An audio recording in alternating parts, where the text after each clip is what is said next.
Hello, everybody, and welcome to the program. And hello, Sissy. How was your week this week, Sissy? My week was good. Lance, how was yours? It was decent. I can't complain. I know that I'm feeling a lot better now this week that Chad is here. How are you doing, Chad? Well, I'm a little weary today, but that's just kind of the nature of life. There's been a lot going on in the Kansan. And there's just been a lot going on in life. Yeah, right? You true. know? So, yeah, I mean, not to woe is me too much, but I've done 3 juvenile intakes in 24 hours. I got another one coming tomorrow, and then I've been putting out a publication all through that process while taking care of a wife and 3 kids. So, been kind of a busy little run here. Yeah, and that's got to be taxing. I know we've talked in the past about the heart that you have for the youth that you happen to be in a position to come across, and my heart goes out to you, Chad, because that's a tough job, man. Some of them you help, some of them you can't. That's just the way it is. Yeah. Well, I will say this. I'm glad that you were here this week because there's a lot of things just in today's paper alone that I was wanting to go over. I had some things listed, and then by the time it got to today's paper, I was like, wow, that is a action-packed paper this week. So if you're looking at the Newton Kansan, what I'm going to be talking about this week mostly comes from the Thursday, September 21st, 2023 edition. Okay. But I know Sissy as always comes prepared for some events that she has upcoming. And before we get into the juiciness of the Kansan, feel free, Sissy. What do you got for us this week? Sure. Okay, so October 6th, I believe that is a Friday evening. Is that a Friday? Yes, Friday. Yeah, Friday evening. It's right here. Friday Let me consult the 8th. the Oracle. Okay. So Friday, October 6th at 6:30 in the evening at the Ascension Lutheran Church at 842 North Tyler Road in Wichita, the Kansas Kairos Outside chapter that we've recently had on the program, and also that recently had a soup, supper, and dessert auction here in town. They're going to have their 2023 banquet, and they're going to have a guest speaker, Mr. Ted Mays, a local Newton resident. You need to RSVP by October 3rd by calling Paula at 316-288-9141. Or visit kskairos.org/outside, and that's kskairos.org/outside to RSVP if you are interested in attending that. And I have a question about that. I know we've been just supporting them all the way through. I like to hear the results of how things are successful. Did when they had the soup supper, did that turn out to be pretty good? Did they have quite the gathering there for soup and supper? I think there was about 40. Nice. Yeah, so, a pretty good crowd. Very good. We got rid of all the desserts, so, that was awesome, and had a lot of soup left over that they were able to pay forward to another organization here in town that's nonprofit. Awesome. So, yeah. Very good, Sissy. That's good to hear. Yeah. So looking forward to those things continuing to happen with them. So that's a good thing. Chad, I know you got something. What do you got, Chad? You've event-wise? Yeah, event-wise. We were talking about something. I know you had love on your mind for somebody. Yeah, I'm uber excited for Jan Stubby.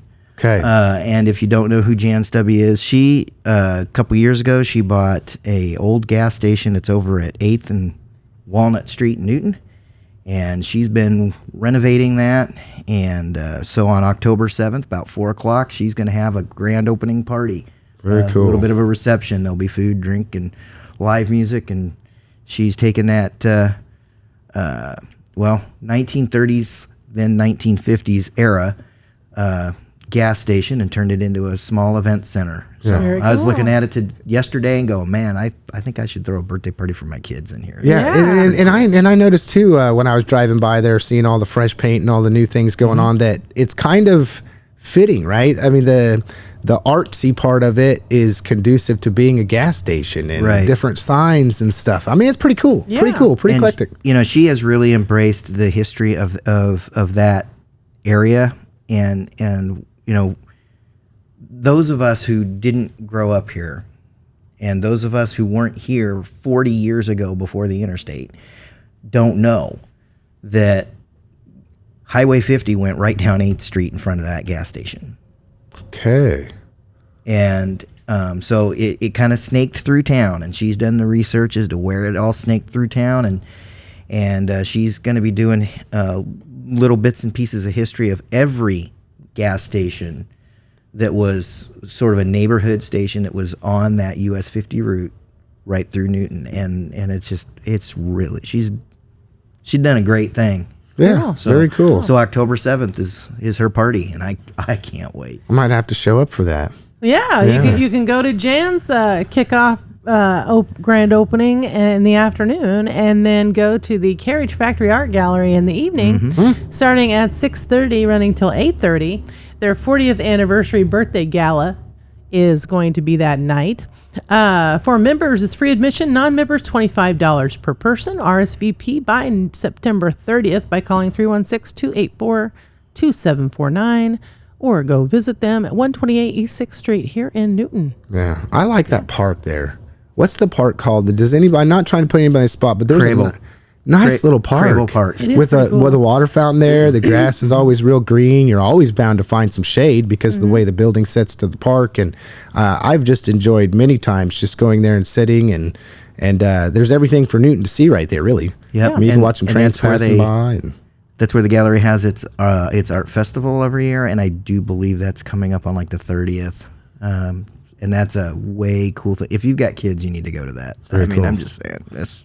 We'll have to like the greatest thing ever. throw something out there for them getting a little bit closer to the date to make sure to remind everybody we got some cool stuff on the horizon. Yeah. Yeah. I know you got something else, Sissy. You got some events. I know you got events. I just wanted to give a reminder that also in October, Taste of Newton is on the 12th in the evening downtown. One of my favorite events. Foodie Paradise downtown Newton. Also that weekend is the Bethel College Fall Fest running through the 15th.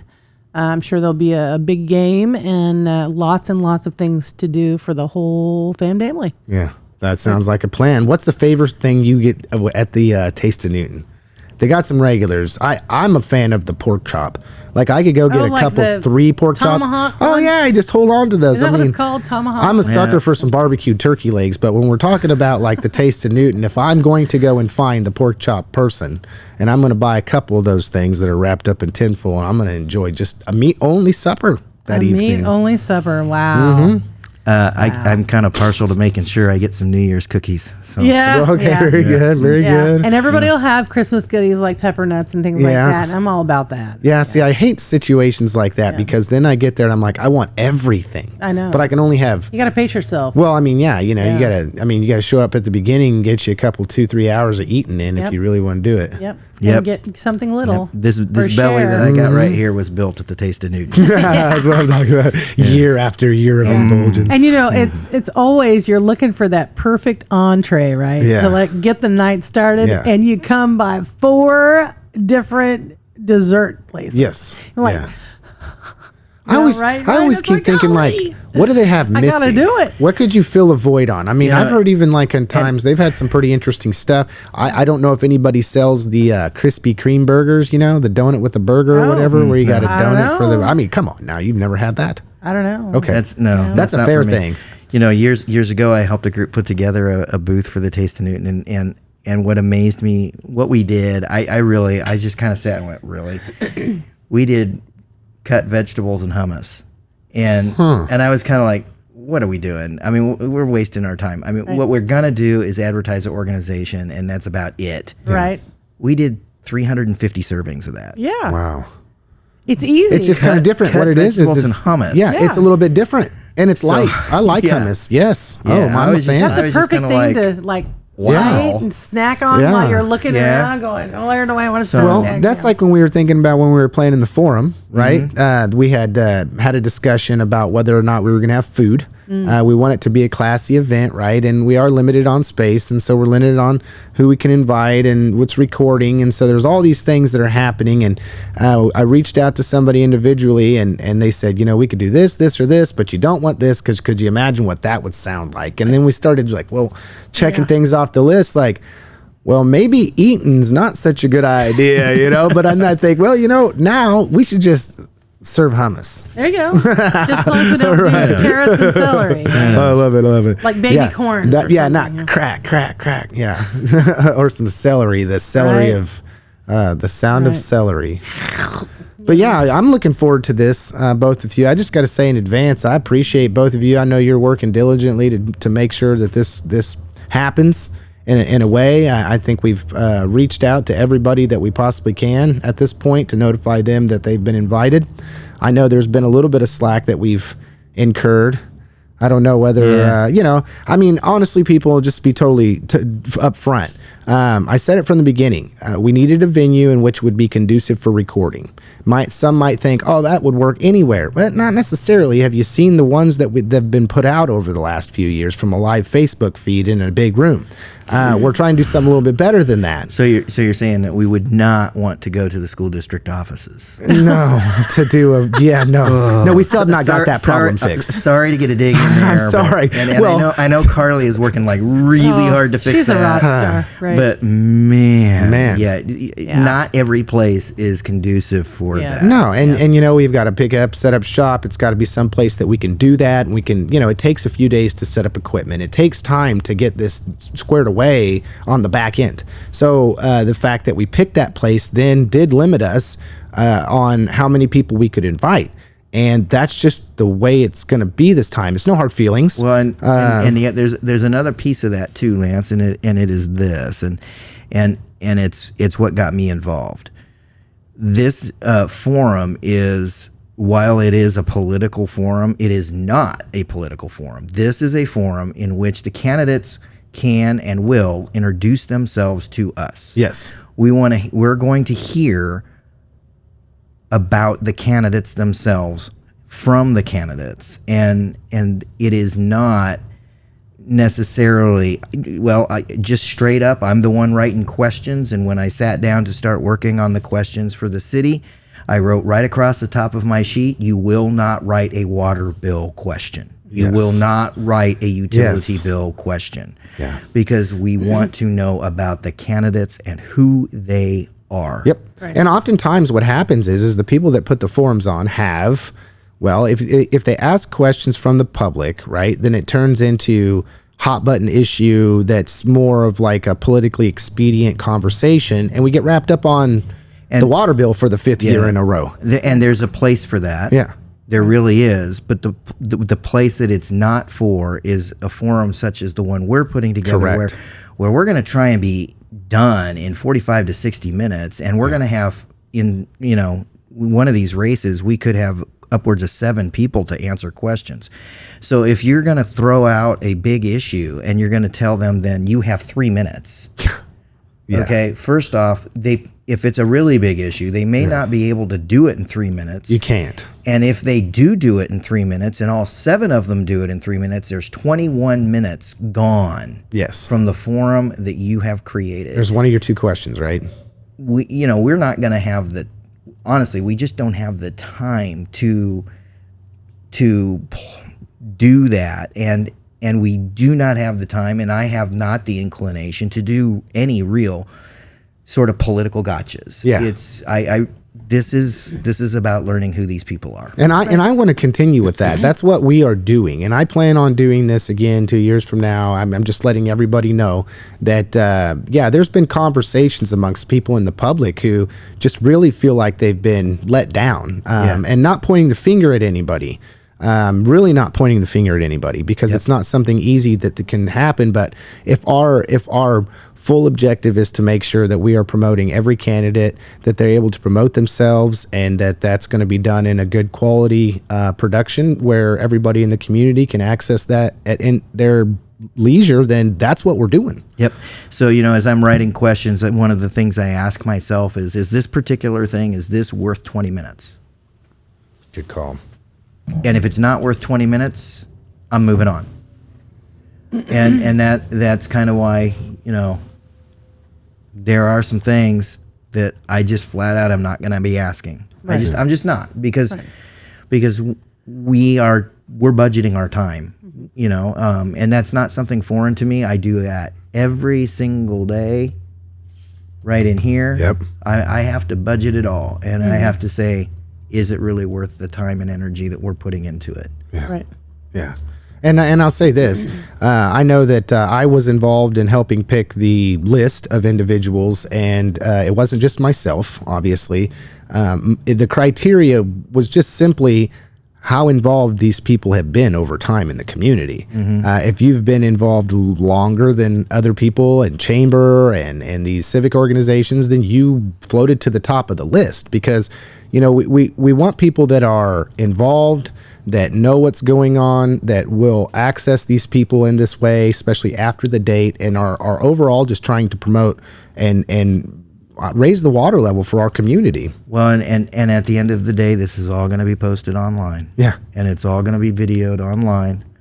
And so at the end of the day, we really are truly inviting everybody. Yeah. It's just, you may not get to be in the building that night, but you're going to be able to see what goes on. Yeah. And that's, it's just a different way of doing things, right? And we're doing our best, folks. We're doing our best. Yep. And you'll see the product of it when it's completed. I'm feeling really good about it. And I appreciate, once again, we started this with just really appreciate both of you guys and what you've been doing to make sure that this happens. Couldn't be prouder. Thank you. Yeah. Thank you. Yeah. All right, Okay. Sissy, give me another event. I So- know you got one. I'm sure everybody has heard about the body found at Eastlake. Yeah. They have identified the gentleman that evidently has been the victim of a homicide. Yes. And that's an ongoing investigation. I have not heard anything in the last 24 hours or so aside from that, other than he's from Hutchinson and they gave his name and age. And that they were investigating. I don't know if they've called in KBI or if they're going to. I don't really know what he they're did doing. die of a gunshot wound. So, I mean, that's confirmed. Also, he's, you know, you don't want to speak ill of the dead, but he's got a record. Yeah. Okay. And that is freely available from the Department of Corrections on their website. And he was released the last time back in about April. So, Oh, wow. I mean, Okay. there's 100 different reasons somebody could end up shot Right. and laying on a lake bed. There really are, but that's a part of his history. Yeah. So who knows where this is going to go, but Yeah. bottom line, Yeah. Harvey County didn't necessarily lose somebody here, Yeah. but it's something that very well could have happened in our backyard, and we kind of need to pay attention. Yeah. It speaks to, you know, the first thing I was thinking was, well, I hope somebody didn't OD. You know, I mean, honestly, because that kind of thing seems to be prevalent in our region right now with dealing with drugs. I mean, it's everybody. It's dealing with it everywhere. And it would just be a shame, you know, for that to take another life. I know there's people that are working hard and diligently to try to make things different for individuals who are suffering from addiction. Right. But, I mean, they kind of run hand in hand, Chad. Yeah. You know, you're talking about this gentleman, and maybe gentleman is not the correct term to be using. I hate to say that we look at people's past when it comes to unfortunate events that seem to happen to some and not others, and this just kind of seems like it's shaping up to be that situation, isn't it? Yeah. And I don't know, did they ever say whether or not they believed preliminarily whether or not the body was placed there, as in The only thing that we know for certain is that he did die of a gunshot wound. Okay, so don't And know. it is being treated as a homicide. Okay, so at this point we don't know if it was there. So, you know, and just straight up, you know, the autopsy was performed in Sedgwick County. All those people, every coroner around, they're good enough that when they've taken a look, if they said it was a homicide, It's a homicide. it's a homicide. Right. Yeah. Yeah, they probably do that reluctly, to be honest. Yeah. Yeah, you know, I don't know. And straight up because, hey, you know, I do intakes, so I'm kind of on that side of the wall sometimes. And then when you're on that side of the wall, it's like, dude, it's a homicide, man. Now I got more work to do. Yeah. You know, I mean, they are, so they're going to make sure that that's really what it is. Yeah. Before they move forward on Well, it. you definitely don't want to be looking for somebody that doesn't exist, you know. I had a couple people call me about that situation, and it was interesting. I wouldn't have thought about it from their perspective. They wanted us to cover it, wanted to know if we were going to cover it. And I said, yeah, I think we plan on covering it, you know, just kind of giving people an update, audio, digital form, as we do. And what their biggest concern is, well, you know, that's right out there at East Lake. I mean, that's a place where, not necessarily that part of the lake or where people frequent, right? And of course, there's been the blue-green algae, and there's all these mitigating circumstances. But what about an individual who might have actually accidentally stumbled upon something? Man, it just reminds me that no matter where you are, there's just evil abounding. Oh, just evil abounding everywhere you go. Just read anything by Darren McManus. I mean, seriously. Yeah, he does Kansas history, right? Yeah, That's and he's done a ton, and he's from right here in Doodah, so to speak. And he's got a book. I think the title was "Murder and Mayhem in Harvey County." I mean, it goes back. It goes back 150 years, and there's a lot. Yeah. I mean, there really is. Well, why has Harvey County got to be such a violent county? I mean, it's like born in blood. Judge Muse, actually, I remember reading something from the Harvey County Historical Society one time, and it said that Judge Muse can be quoted as saying that he hopes that Newton turns into something other than what it started as. Because it started in very, very precarious times and very precarious circumstances. And if this is the birth of us, then hopefully our future doesn't look the same. I mean, paraphrasing Judge Muse, who probably died like 150 years ago. You could make the case. You really could make the case if you wanted to, that the birth of the Wild West was right here. You could make that case. Yeah. And some of it's legend. Some of the things that are legend would be that guys like Doc Holliday did come through this town. Yeah. They didn't necessarily stop. Bat Masterson is rumored to have jumped on a train in Newton to head west. So, they were here. Yeah. And Wyatt Earp was a constable in Wichita. Mm-hmm. And it stands to reason that he probably made his way through Newton at some point or another. If nothing else, to get on the train to head out towards Dodge City. The stinking trains. Yeah.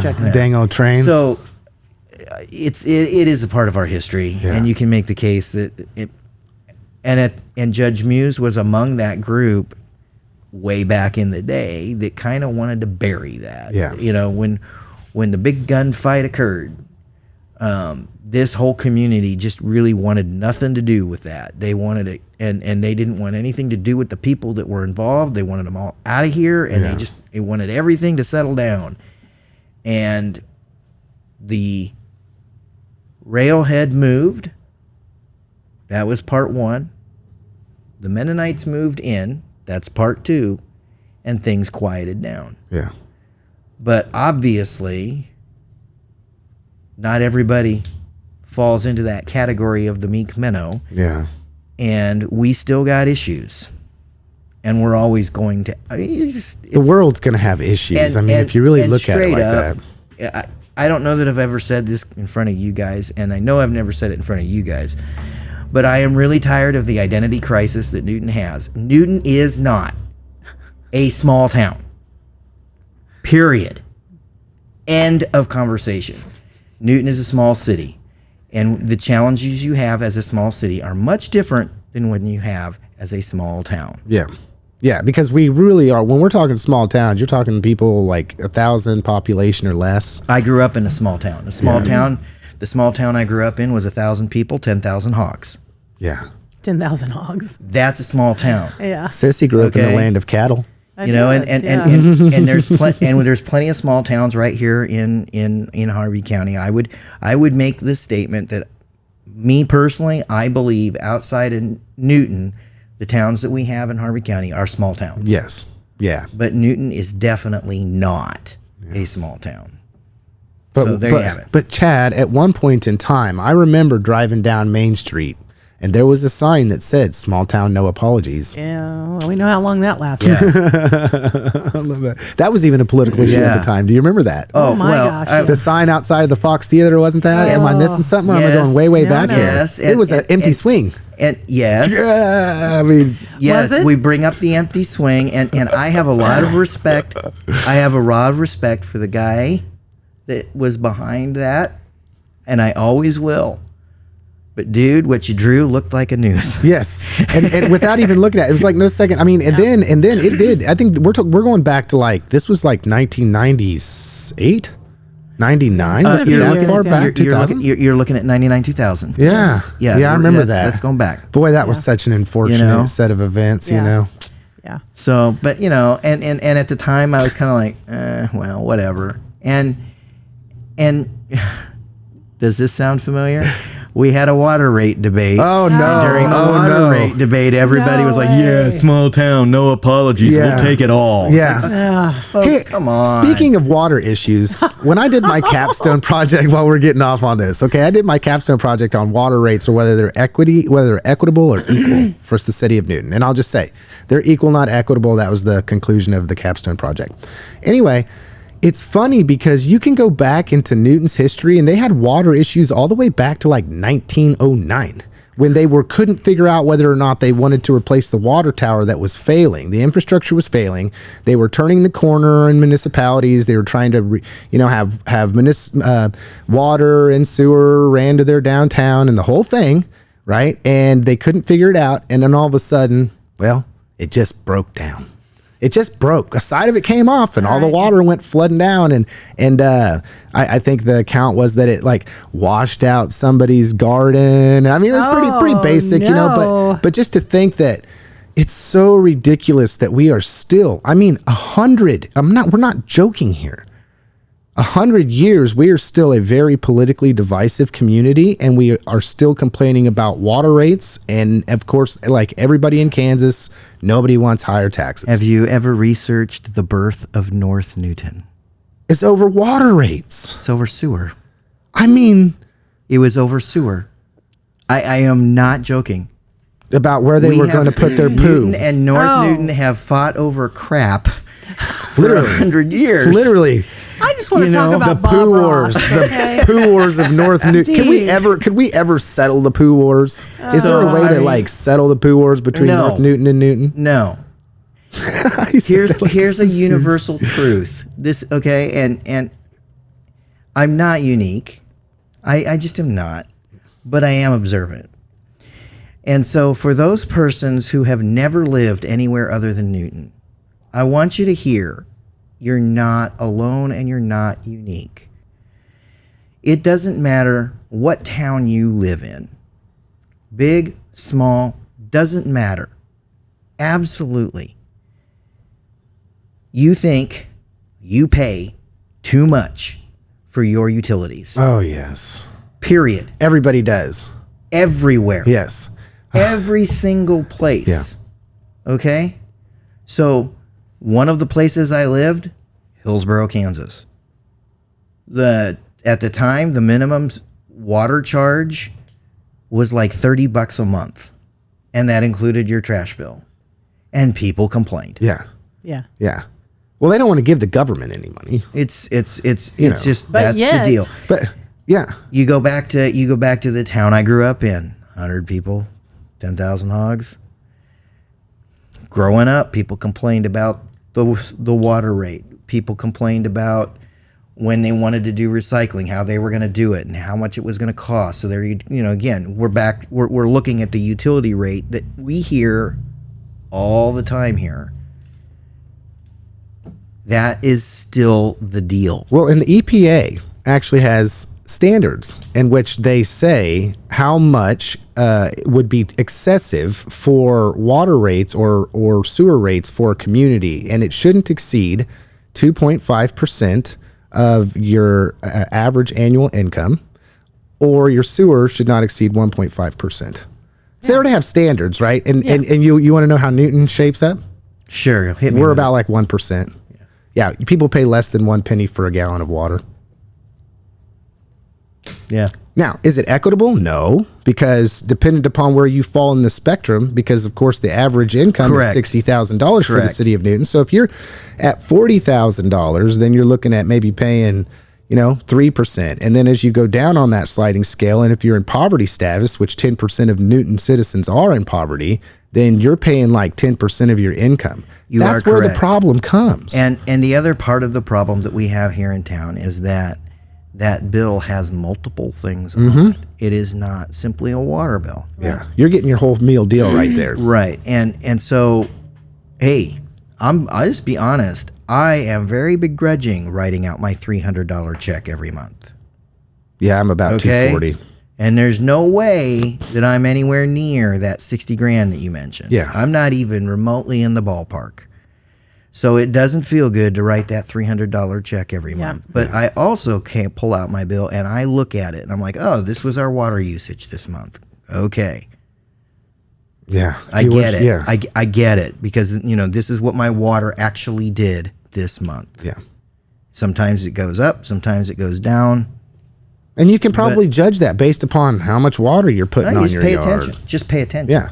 Just pay attention. Yeah. And I don't want to sound like a cranky guy in the corner or a jerk, but man, just look at your freaking bill because it's not a water bill. It is a utility bill. I don't like it what I'm paying for trash service. I really don't. But at the end of the day, I'm not really paying a ton. No, and comparable to what it might cost you to go to another, that's like I have conversations with people in Wichita. They say, oh, well, my utility bill's not that. Well, how much do you pay in sewer? Oh, I pay this much. Okay, so then add that to your bill. Take this off your bill. And now what you're finding is that, well, we pretty much pay the same for trash that everybody else pays, so it's not high. And in some of those communities, it's you're dealing with an independent contractor that's doing your trash service. And at the end of the day, that independent contractor doing your trash service, they have no allegiance to you. That's correct. And so they're going to charge whatever they think they can get away with. Yeah, pretty simple. And even then, what kind of service and return and callback? I'm not bashing anything. But okay, moving on, because we could be stuck on water issues for 100 years, as we've noticed before. And speaking of water issues with North Newton and Wyatt Earp and trains and everything, let's send a big shout out to Jim Bethards, who is the North Newton City Chief of Police now. He just got appointed after the last one left. Yeah, and he's a great guy. Randy Jordan is retiring, and I couldn't be more excited. I think they picked probably about the perfect dude for that job. Jim is a stand-up dude. He's good, and he's been there for a while, and he's proved himself during that time. So congratulations, Jim Bethards. I said it wrong again. Bethards. Yep. Man, I should have just let you do this one, Sissy. I'm starting to right. sweat in my coat. I practiced it. For some reason, I'm just getting tongue twisted. Going, oh, man, I'll never listen to this guy's program again. He can't even pronounce my last name right. No, he probably gets it a lot. So if he has kind of an odd last name like I do, everybody's like, oh, it's Cheney. Well, and I've seen him around. No, it's Cheney. Smile when you say it. Cheney, right? Oh, you know what? Some people laugh, some people don't. We probably all have names that people butcher. I butchered your name for the longest time. I didn't. I thought it was Chad Frey. Who's Chad Frey? I spent 3 years. Chad Frey, Yep, spent 3 years on a little league baseball team where every game it kind of went like this. Coach Zolo would turn around and be like, "Hey, Frey, you are pinch hitting," and the entire bench says, "It's Fry." You look at it, it's the E silent. The E silent, dang it. It's German, dudes. That's the deal. Right. Well, and it can't be any worse than Gormley. Because people look at that and they take a second take and they're like, how do you say that? It's like, just like it's spelled. Gromley. The R is not really in front of the O. I like that. But I've been called Gomersley. In fact, interestingly enough, the only people that I think had just squared out, said my name correctly, are people from the Northeast. Yeah, probably. Gormley. Yeah. But then they don't put an R in there the way they do. Gormleys. I guess that's me. Oh, anyway, congratulations, Jim. You're a rock star. Absolutely. We know that. Absolutely. You're going to continue rocking on in North Newton. And I'll say, moving on to the county, Chad would know this. I don't want to butcher this, but the county did go ahead and say, they haven't said it final, but this discussion of who they were going to move to Pine Street after the purchase of the building and all that is starting to shape up. Yes. Who are they moving?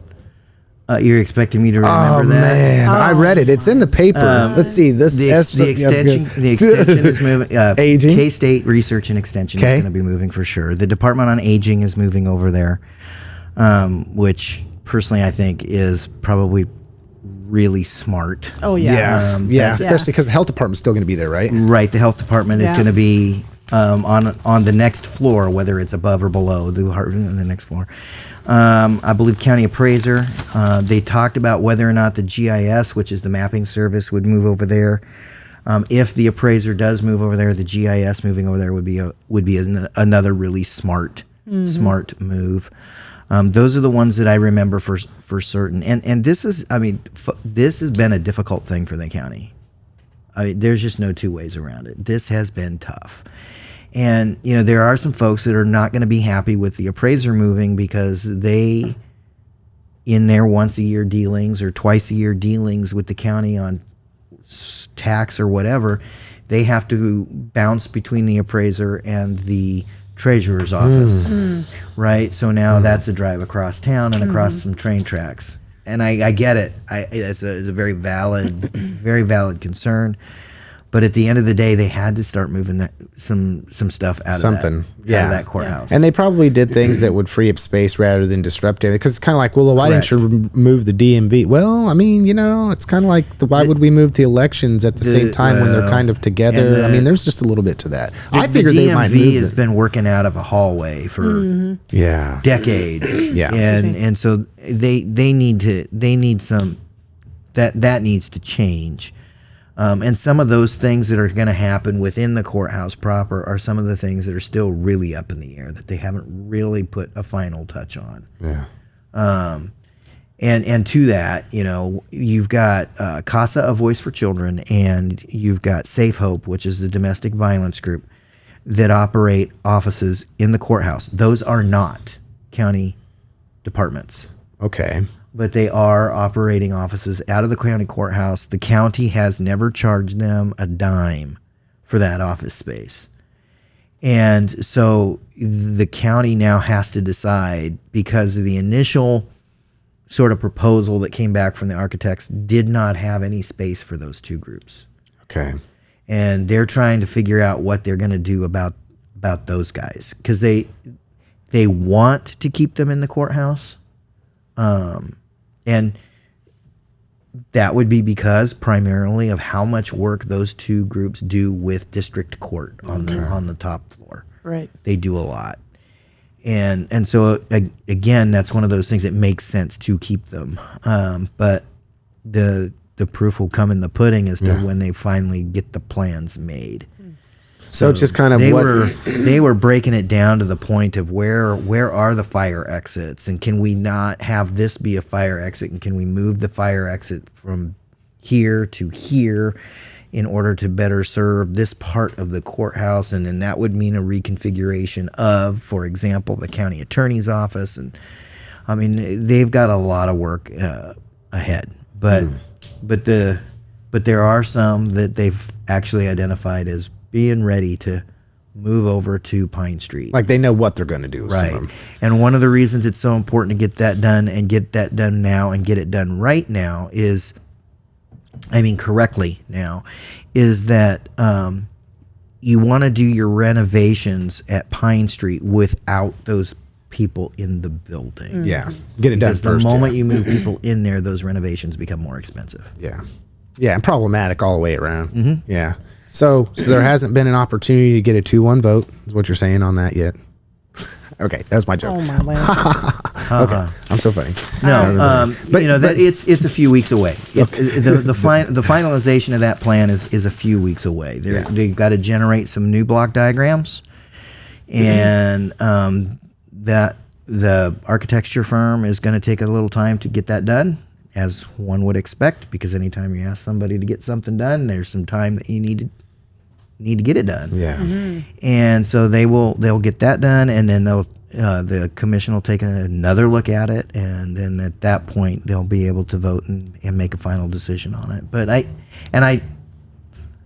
not to be coy, but I really don't expect a 2-1 vote on this one. Okay. So they've been working real hard, and they've been working together on this one. It's a good thing. Maybe we'll get a unanimous vote on something when here. No, and it's not out of the realm of possibilities to get unanimous votes, but it just seems like there's a lot of things that come in front of the commission that are very divisive. Mm-hmm. Well, if they're made to be that way, I still come back to the fact that there's a lot of things that aren't, and there might just be an effort to try to make things more than what they are based upon somebody's misunderstanding or lack of understanding therein.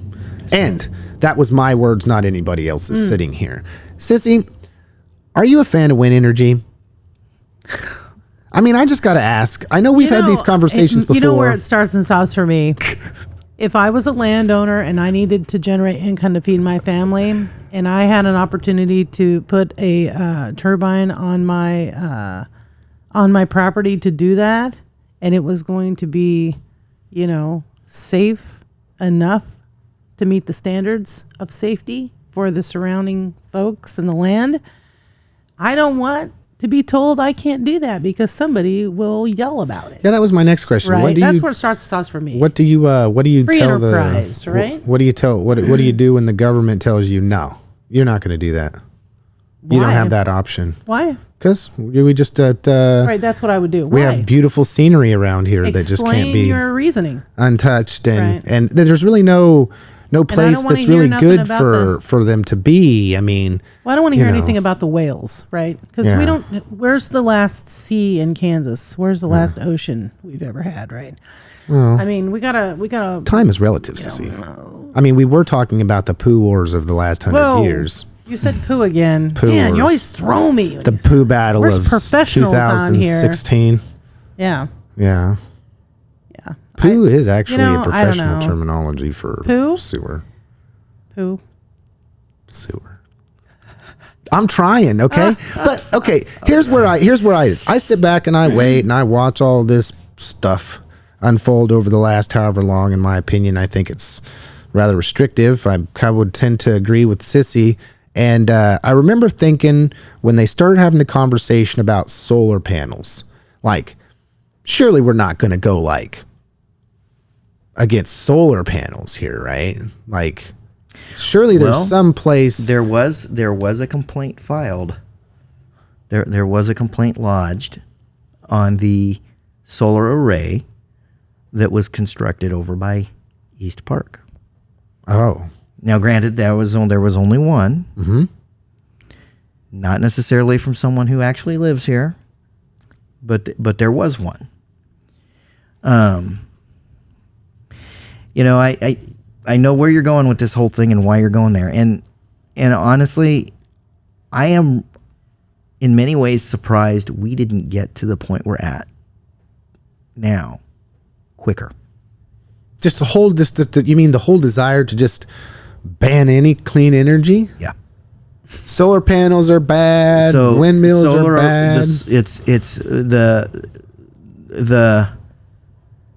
the work done by the Planning and Zoning Board. Honestly, I kind of felt was gonna lead this direction at some point, and it felt kind of like a race as to who was going to get done first. And part of that is wrapped up in the experience of Marion County. This was a 20-year deal in Marion County, a 20-year debate. And anytime something drags on for that amount of time, there is going to be a lot of hurt, there's going to be a lot of anger, there's going to be a lot of disappointment, and there's going to be a lot of people who just don't see eye to eye on the issue. And Marion County is our neighbor. And throughout the last year and a half, if I were to have a dime for every time somebody has walked up to me and said, "Have you gone up and looked at Marion County?" I'd be retired. The answer to the question, folks, is that yes, I have gone and looked. Not only have I gone and looked, I've done the reading and the research as to how this whole thing played out over the course of the last 20 years. It started just after I left Marion County, and they have a very sizable wind. I struggle calling them farms. Wind facilities. They have a very large wind facility up there. You can see them. Oh, yeah. And you can see them from a long, long way away. And they're, I think, about done or done. But they were all under construction last year. And it took 20 years to get from, I think we want to try this, to one going in. To turning a bolt. And my biggest difficulty with it is that I see the hypocrisy in it. I mean, really, if we want to have a discussion on its face about solar energy or wind energy or whether we should have windmills or not, it's just so difficult for the same person that sits there and just absolutely is against these windmills because of fill in the blank. And yet when somebody comes along and says, well, those stinky, dirty, nasty cattle, those dirty, stinky, nasty farmers because they're putting pesticide. I mean, it's like there's a little bit of that everywhere, right? I mean, somebody could sit there and say, well, I don't think we should have cattle all across the state of Kansas because they stink and the wind blows and then everybody else has to smell it. And, you know, I've been to college recently. I don't think we should have a hog farm on every corner of town because when the wind blows, it doesn't matter which direction it's going. It's going to stink in your backyard. Yeah. I've lived that one, my friends. Yep. Well, so I mean, I get it. I get it. Where I was at from the very, very, very, very beginning. And when I say the beginning, I'm talking about when NextEra Energy walked into the county commission and said, we're going to take a look at Harvey County. This is where my brain went absolutely immediately. Well, then we better take a look at the aqueous beds. Because my gut says we don't want anything like that sitting over the top of our drinking water. That's just what my gut says. Yeah.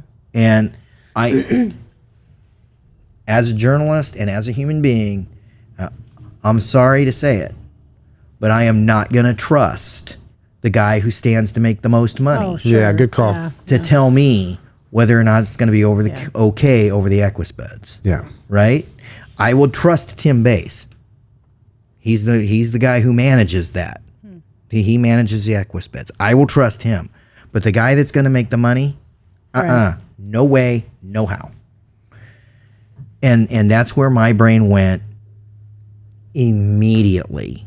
And if you read the document, which should be on the county website now, it's very obvious that the Planning and Zoning Board went to the same place.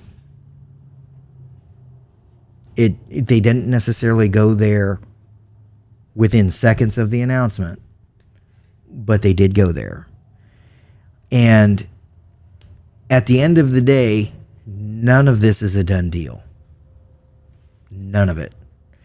So Planning and Zoning Board has come up with the draft of what they want to see as regulations. We've been here before. Exactly a year ago.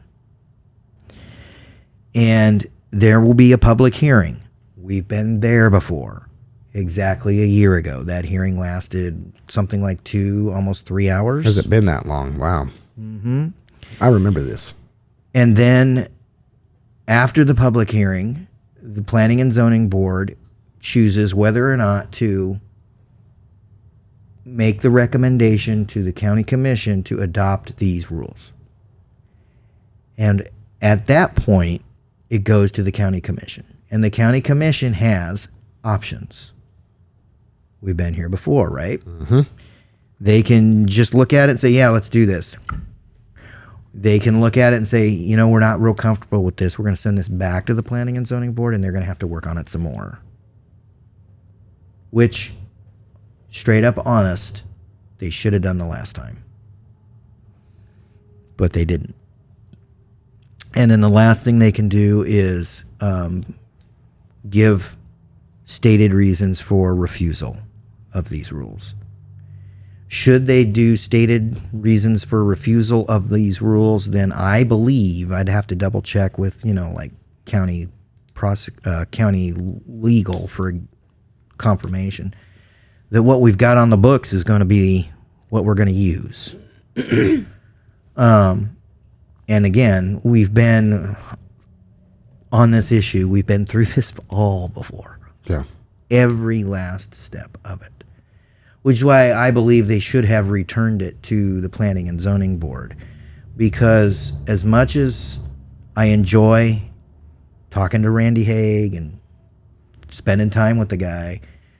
What he chose to do was a political and tactical error. He chose to amend what the planning and zoning brought to him. And when he did that, this can be very confusing, so I got to really kind of sort and choose words. When he did that, what he did was made specifically one setback less restrictive than what was in the rules. However, the rules themselves were more restrictive than anything we had, which was almost nothing.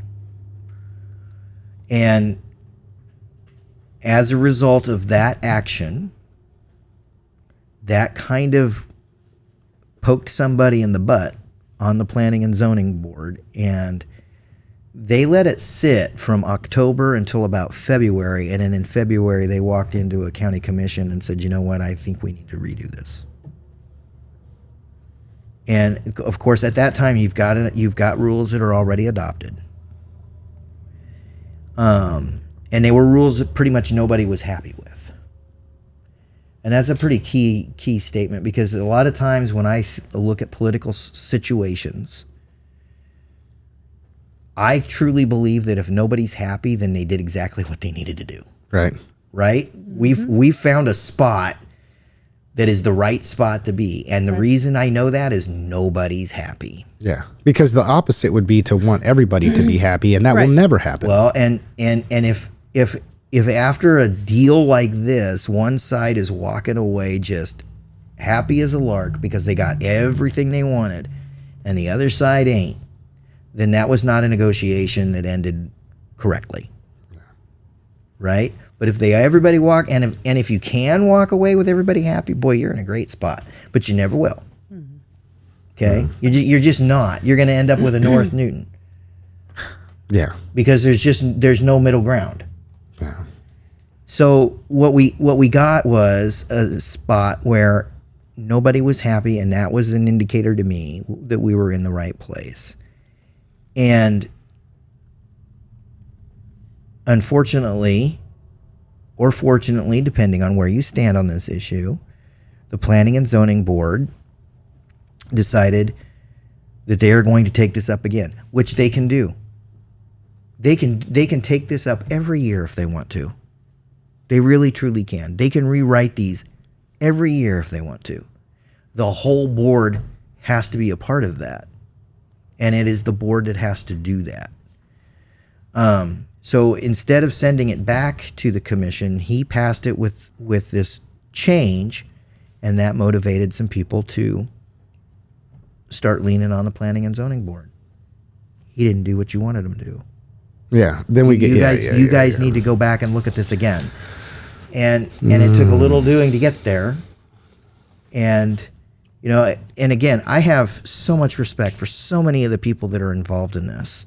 I may not see necessarily eye to eye with them on some of this stuff, but I absolutely respect, because I truly believe that every member of that Planning Zoning Board has done what they have done out of a motivation to make sure that they're doing what is best for this entire county. That's their motivation. I really, truly believe that. I have observed nothing that would suggest anything other than that. They're just trying to do their best. Right. And I'm good with that. And anytime you enter into something where you are, doing what you believe is right for the most number of people, you also know beyond the shadow of a doubt, you're gonna make enemies. You're gonna hurt people. There's gonna be people who don't agree with you. And so at the end of the day, all you can do is what you believe to be right, and do and act in such a way that when you go home and try and go to bed at night, that you know that that's what you did, that you did what was right for the most number of people. That's the only place you're going to get your solace. This is a big issue. It's a big one, and we're not the first ones that it's torn up. Yeah. You know, you tore up Marion County for 20 some years. There were companies that went in and poured concrete footers and then went bankrupt. And so now we're all back to square one. And so that's why that took so long. McPherson County went through this for 5, 6, 7 years. Just, and I'll be honest, I lost track of it, and I don't know where things ended up in McPherson County. But this is a big one, and I think it's always going to be. Yeah. Well, right. And as we move forward, speaking of clean energy, I was going to say wrap that up by saying the fate of clean energy is still questionable in Harvey County. But interestingly, this is not an issue that's going to go away, because as we go forward in time, they're going to be looking for cleaner energy sources and better ways that are non-traditional sources of energy. And so, this time it might be windmills and solar panels, and next it might be something that we don't even know as far as an existent. But I will ask Sissy a question. And I know I talked with Chad about something. We talked about something that Newton might be famous for, or Harvey County might be famous for here. But you're an empowered woman, Sissy. Oh, boy. You have a bachelor's degree and a master's degree, right? Yep. And that took a lot of work. It did, yeah. Right? And then there's even the challenges when it comes to you moving into the workforce and everything being of the woman species, identifying as the woman. You better be careful. I'm just saying, you are. Yeah. I know you. Yeah. You're. And there's another situation happened recently where, for the first time in Kansas history, has it been, or what? Well, what do we got here, Chad? I believe it's the first time in Kansas. I have not been able to find any place that it's documented to have happened in Kansas. And who we're talking about is relatively recent scenario, because the judge is just the first female appointed to Harvey County. In District 9. District 9. Mm-hmm. Okay. So, and what I've in my research have found that this has only occurred. This would be the 5th time in the United States. Very cool. Okay. Now that doesn't mean that it hasn't happened. It just means that when I'm looking, I can't find it. That's what it means. So what you're talking about is Marilyn Wilder. Yes. A trailblazer in her own right. You are correct. She was the first female judge appointed to District 9.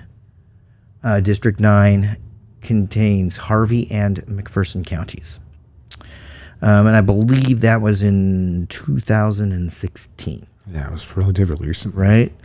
And she is also a former Woman of the Year, Newton Woman of the Year from 2018.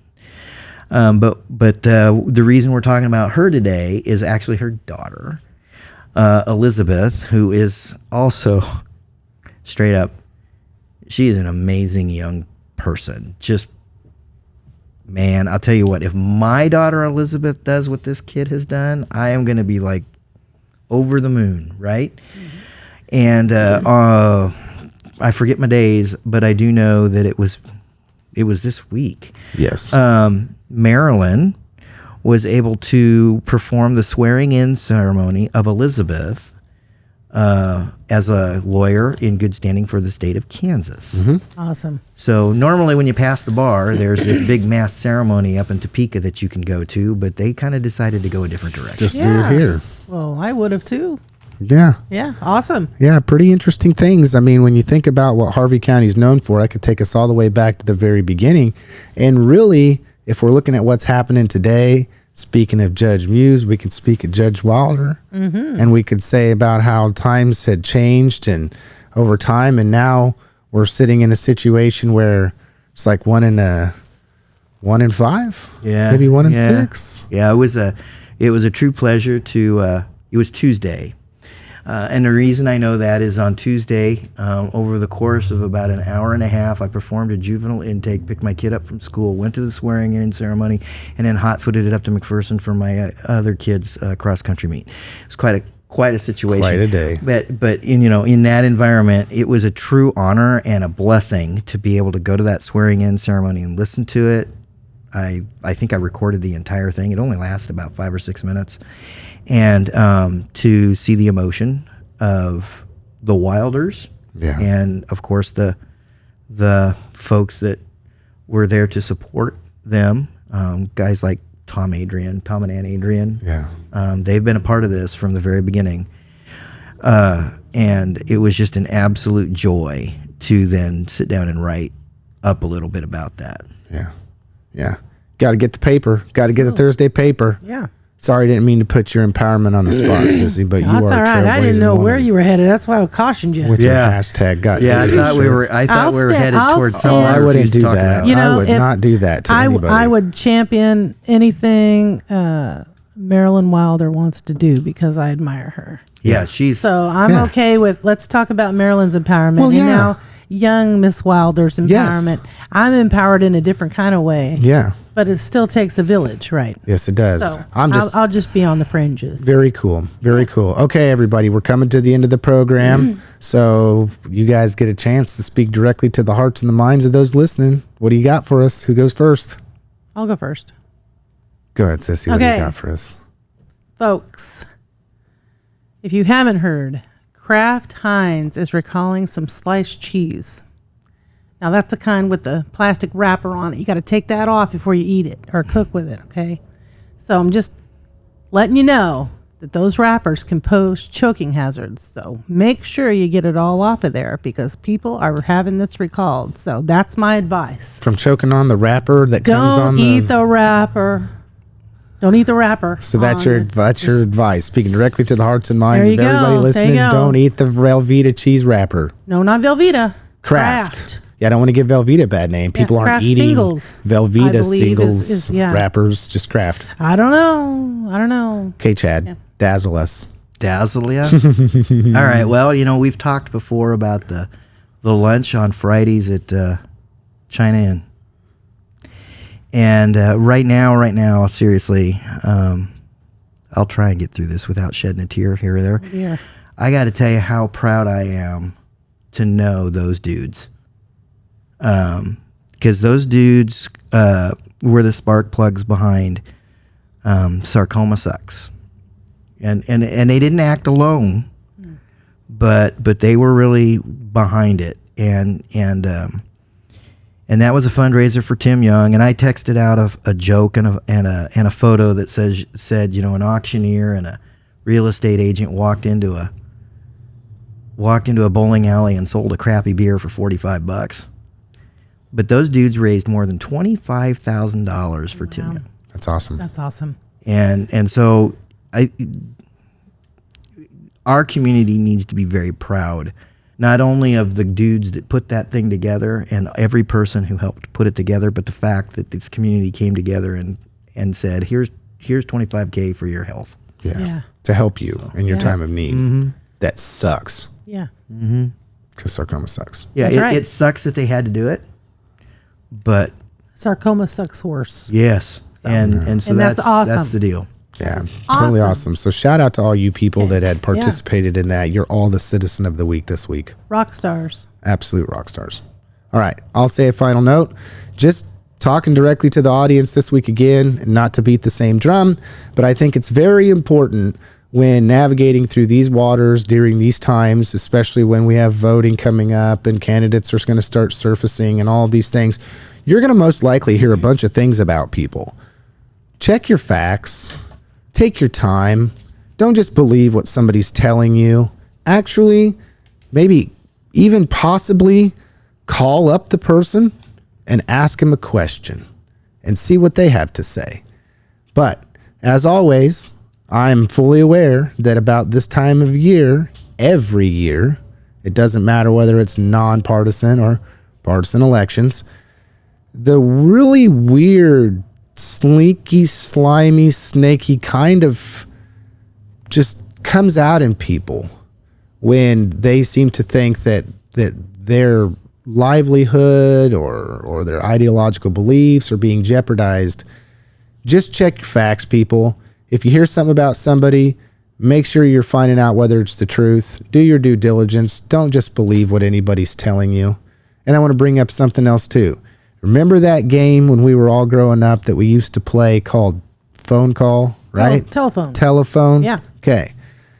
The moral of the story, for those of you who didn't participate in that, was that the very first person was given a phrase or sentence. And as it passed through each individual person as they were telling each other and they were passing this on, it got to the end and it was not even recognizable as to how it started.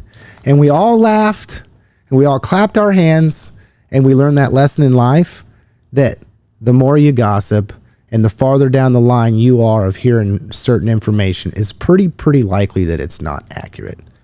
So check your facts, do your due diligence, and give people the opportunity to speak. Give them the opportunity to be considered.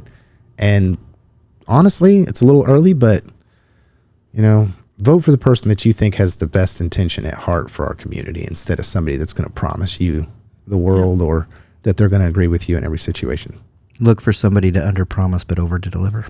Absolutely. That's called honesty. Yep. Have a good week, everybody. We'll see you next week.